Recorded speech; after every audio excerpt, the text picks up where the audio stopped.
Hello everyone, mini vlog 12. இன்றைக்கி mini vlogல ஈஸியாக டேஸ்டியாக சட்டுன்னு ஒரு மீன் குழம்பு எப்படி பண்ணலாம் பார்க்கலாம் வாங்க. அதுக்கு முதல்ல 2 வெங்காயம் பொடியாக நறுக்கி வச்சுக்கோங்க, 2 தக்காளி எடுத்துக்கோங்க, ஒரு மாங்காய் கட் பண்ணி வச்சுக்கோங்க, 5 பச்சை மிளகாய் கீரி வச்சுக்கோங்க, ஒரு கையளவு கருவேப்பிலை எடுத்துக்கோங்க, ஒரு எலுமிச்சைப்பழ சைஸ் புளி எடுத்து ஊற வச்சு நல்லா கரைச்சி எடுத்துகிட்டு அதில் 2 தக்காளி சேர்த்துட்டு கொஞ்சமாக வெங்காயம் சேர்த்துக்கோங்க, 2 ஸ்பூன் குழம்பு மிளகாத்தூள், 1 ஸ்பூன் வெறும் மிளகாத்தூள் சேர்த்து நல்லா கரைச்சி எடுத்துக்கணும். ரசத்துக்கு கரைப்போம்ல அந்த மாதிரி கரைச்சி எடுத்துக்கோங்க.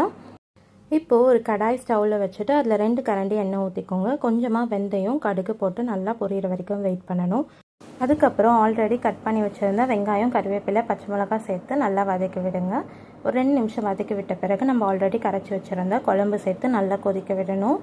நல்லா கொதித்து சுண்டி வரும்போது முதல்ல மாங்காய் சேர்த்து ஒரு 5 நிமிஷம் கொதிக்க விடுங்க. அப்புறம் மீன் சேர்த்து ஒரு 5 நிமிஷம் கொதிக்க விடணும். மீன் ரொம்ப நேரம் கொதிக்கக்கூடாது, அப்புறம் எல்லா மீனும் கரைஞ்சிடும். அவ்வளோதான். நல்லா கொதிக்க விட்டு இறக்குன பிறகு சூடான மீன்